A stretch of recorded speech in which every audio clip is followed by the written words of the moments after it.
Welcome to History Teller. Here, we explore the past to learn and remember. Welcome to this explainer. Today, we're going to completely dismantle that glamorous perception of absolute royal power. When we think of kings and emperors, we usually picture these grand battlefields, noble bedchambers, and just unmatched majesty. But today, we're looking at some of history's absolute most bizarre and absurd demises. We're going to see exactly what happens when limitless authority violently collides with just plain, unfortunate reality. Now, there's that famous quote from the legendary Mel Brooks, "It's good to be the king." And what's really interesting about that is the dark, kind of strange trade-off it actually hides. Having absolute power, bottomless vaults of gold, the freedom to spend your days exactly as you please. It sounds incredible, right? But history shows us that living an extraordinarily privileged life often led to an absurdly extraordinary and sometimes incredibly embarrassing end. So it begs the question, does absolute power actually protect you from absolute absurdity? Well, we are going to find out. We'll explore how all the wealth, armies, and authority in the entire world couldn't shield some of history's most powerful monarchs from their fates. We are talking explosive funerals, lethal pastries, and deeply deadly medical mishaps. Let's see just how fragile a crown really is. Section 1. Cures that actually kill. The deadly side of royal medicine. All right, let's start our journey back in the year 1387 with King Charles II of Navarre. Now, medical science back then wasn't quite what it is today, to put it mildly. When the king fell ill, his physicians prescribed what they thought was a cutting-edge treatment. First, they wrapped the king head to toe in linen soaked in highly concentrated distilled alcohol, to draw out the sickness. Next, to ensure maximum contact, a maid was ordered to sew the king tightly into this literal fabric coffin.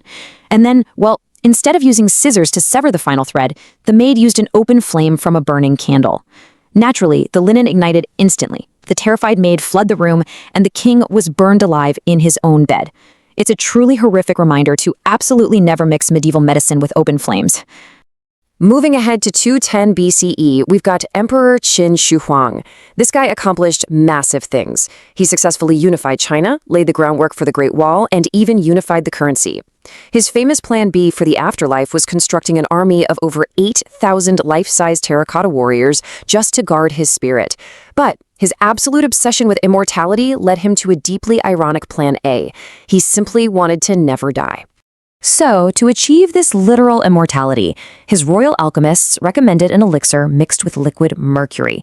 Believing this highly toxic metal held divine preservative properties, he regularly consumed mercury-laced wine. And, as you might guess, instead of granting him eternal life, the liquid mercury completely destroyed his brain and organs, killing him at just 49 years old. But the irony doesn't even stop there.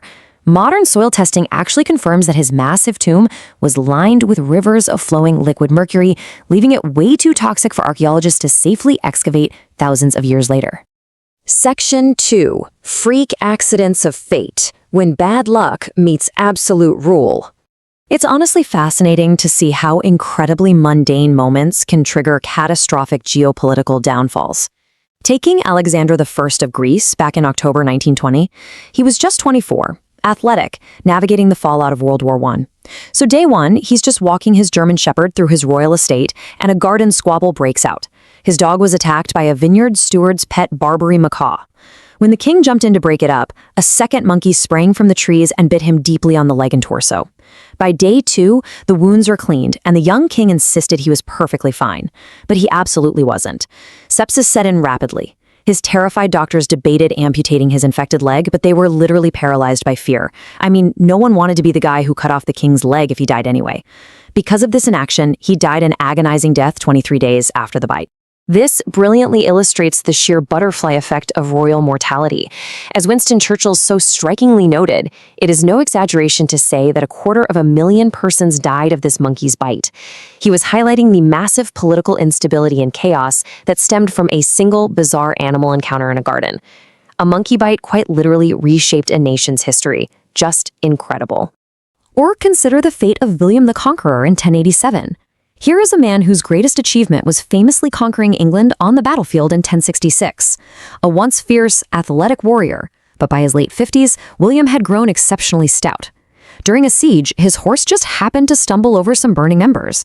The sudden jerk pitched his heavy abdomen violently forward into the high, iron-reinforced wooden pommel of his saddle. This seemingly simple stumble ruptured his internal organs, leading to weeks of agony before he finally died. But the real horror came at his summer funeral. Because of the summer heat, his body had decayed rapidly and bloated significantly. When the monks tried to force his swollen corpse into a custom-carved stone sarcophagus, the pressure was simply too much. His body literally burst open inside the church. It released a stench so unbearable that it actually drove the mourners straight out into the streets. Yeah, pretty gruesome. Section 3, Fatal Feasts and Flesh. Gluttony and body horror. Absolute rulers often possessed absolute appetites. In the 18th century, King Adolf Frederick of Sweden didn't actually have much political power, so he poured his energy into hosting legendary royal feasts.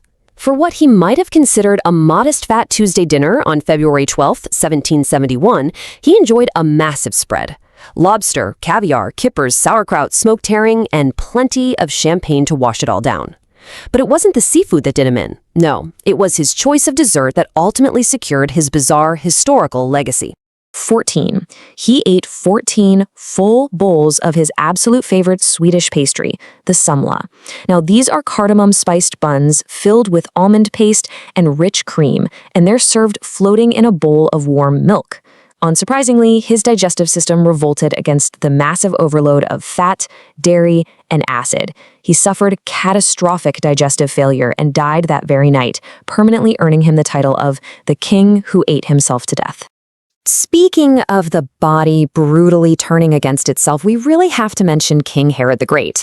He was the notoriously ruthless ruler of ancient Judea who died in 4 BCE. While early accounts pointed to kidney failure, modern medical analyses suggest a far more gruesome culprit: Fournier's gangrene. This is a rapid-onset tissue decay that infects the lower abdomen and genitals. And historical chroniclers, well, they spared absolutely zero details. They recorded that Herod suffered from intense itching, severe abdominal spasms, and secondary infestations of maggots in his decaying tissue. Just an absolute nightmare of physical agony. Section 4, Death, the ultimate equalizer. The ultimate historical irony. And that brings us to our last stop in this explainer, taking us all the way back to the year 1063. We're looking at King Béla I of Hungary. Béla spent years securing his reign. He was a highly capable military strategist who successfully defended his territory against the absolute might of the Holy Roman Empire. So the crucial point of irony here is that while at his estate preparing for yet another military campaign, he sat down on his massive, ornate wooden throne. But medieval craftsmanship totally failed him. The heavy wooden structure, complete with its massive timber canopy, collapsed directly beneath him. After fighting off entire armies to hold him to absolute power, he sustained crushing internal injuries from his own furniture and died shortly after. A burning bedsheet, a monkey bite, a toxic potion, 14 pastries, a saddle, and a collapsing throne. What you should really take away from this explainer is a profound shift in perspective. Crowns, vaults of gold, and massive armies offer absolutely zero protection against biological reality and sheer human absurdity. Because at the end of the day, all the authority in the world can't rewrite the basic rules of human mortality. Does wearing the crown really matter if a single piece of pastry or a piece of furniture can take you down? Thanks for diving into this incredibly bizarre and fascinating history with me. It really leaves you wondering, if absolute power can be entirely undone by a misplaced piece of furniture or a bad dessert, how much control do any of us really have? I hope this structured look through the past gave you a totally new perspective on history. And hey, always remember to be careful where you sit.